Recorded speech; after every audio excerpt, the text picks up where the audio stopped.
The antebellum period of American history is characterized by disturbing slavery. Its entirely economic output was dependent on slave labor and the reduction of persons into property. Yet at the turn of the 19th century, the transatlantic slave trade saw huge opposition. Acquiring slaves was no longer an option for colonial powers, so there had to be other ways. Welcome to Bizarre History. Today we examine the story of breeding farms in Antebellum America.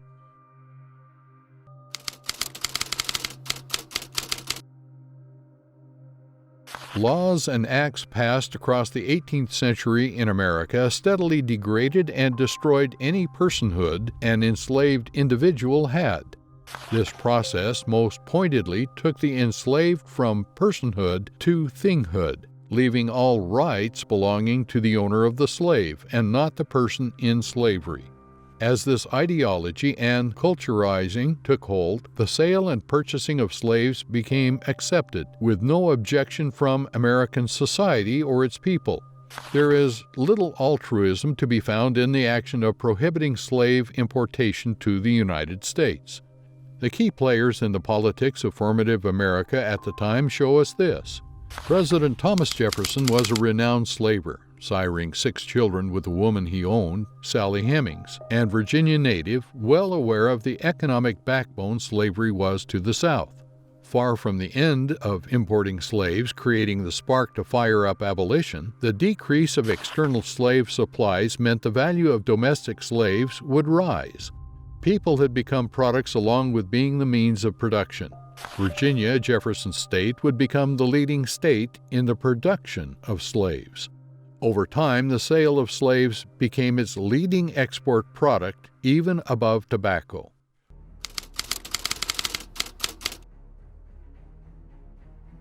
At the turn of the 19th century, the transatlantic slave trade was coming to its end. In Britain, William Wilberforce led a movement made up of Quakers and evangelicals to set up the Committee for the Abolition of Slave Trade. Come 1807, the Parliament of Britain passed the Slavery Trade Act, and the turn of the tide in colonial Britain increased calls for the abolition of slavery in America.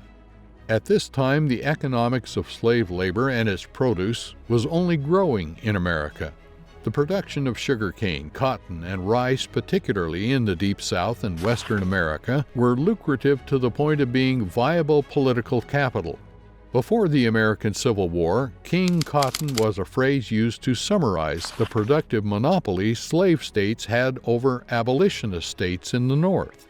This importance of cotton economically had secession states convinced there would not even be a chance of war with northern states. Yet, in the layered, complicated history of the United States, at a time when slave labor was at its most profitable for America, Congress and President Thomas Jefferson supported calls for abolition. From 1808, importing slaves to America was prohibited as the cotton engine was invented and its production and demand for labor only rose.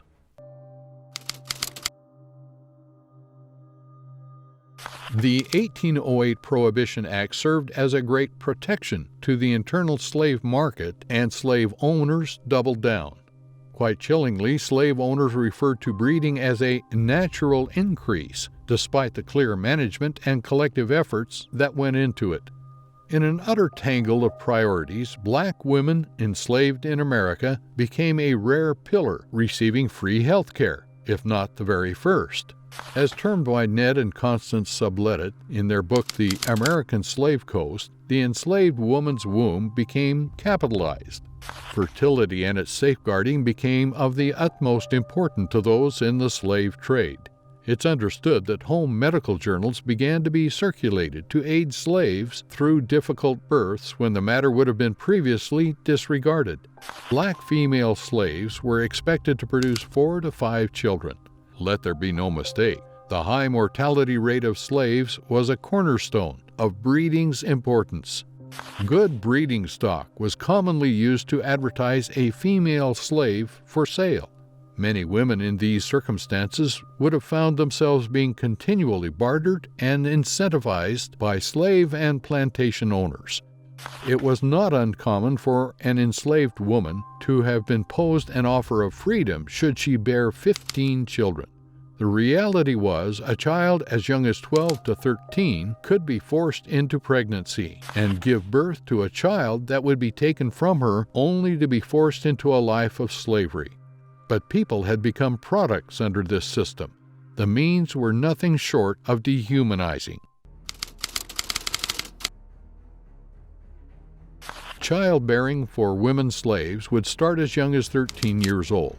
It's more than possible that 4 to 5 pregnancies would have been expected by the time she turned 20. Vulnerabilities faced by enslaved women in a system expecting breeding from them were multiple. It was not beneath this slave market of the 19th century America to sell women slaves during pregnancy. Many would contend that the life of a female slave in America would have been a cycle of rape, pregnancy, and uncared-for birth, recovery over a matter of just weeks before pregnancy was expected again.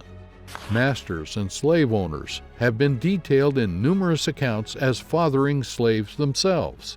With no rights and a legal blockage to any form of personhood, this system forcing children out of women can only constitute rape. Breeding farms held the inequality of white owners being legally protected, while their black counterparts had none. Sexual abuse would only be considered one way. Slave accounts reveal that it was commonplace for slave owners to be intrusive in the sex lives of their property. Arranged marriages and forced mating were part of the breeding culture that started in slavery. With people regarded as chattel, the conditions of their breeding mirrored that of animals. Slave testimony includes the reference to stockmen. Stockmen were male slaves brought to farms to impregnate female slaves of their given owners. This importing of bucks became a theme throughout breeding. Slave owners looked to produce as many slaves capable of the hard physical labor of working fields. There is a famous study by economist Richard Stooch examining the farms of Virginia in 1860. Stunningly, the ratio of female to male slaves was around 2 to 1. The study found in total that the amount of females outnumbering males was as many as 300,000. This would have solely been for the lucrative domestic breeding industry. The inherent racist ideology rooting slavery in America meant slave owners forcing their will on their slaves would have been thought righteous by many. Along with blindness to the systematic rape of the breeding farms, white owners felt their will would have been preferable to that of black slaves. House slaves faced the most danger of being victims of their master's rape. A consequence of this would be many childbearing slaves would shield their children from their master's wife for fear of revealing the father. The account of Harriet Jacobs, a house slave in North Carolina, attested that her master fathered as many as 11 slaves.